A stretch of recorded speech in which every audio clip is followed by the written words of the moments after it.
எப்பொழுதும் சலிக்காமல் கேட்க கேட்க ஆர்வமும் விவேகமும் உண்டாகும் அளவிற்கு அன்னாரின் அற்புத சரித்திரம் அமைய பெற்றுள்ளது.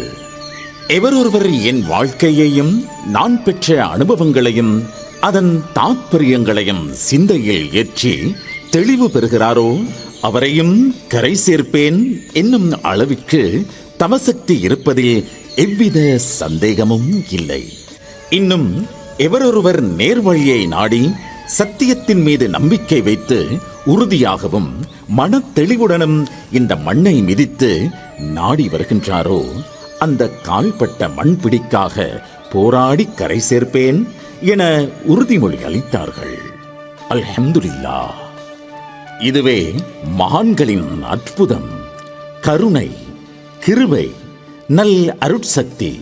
இப்பேற்பட்ட வாக்குறுதியை யார்தான் தருவார்கள்? நம்பியோர் நிச்சயமாக வெற்றி பெற்றார், இனியும் பெறுவார்.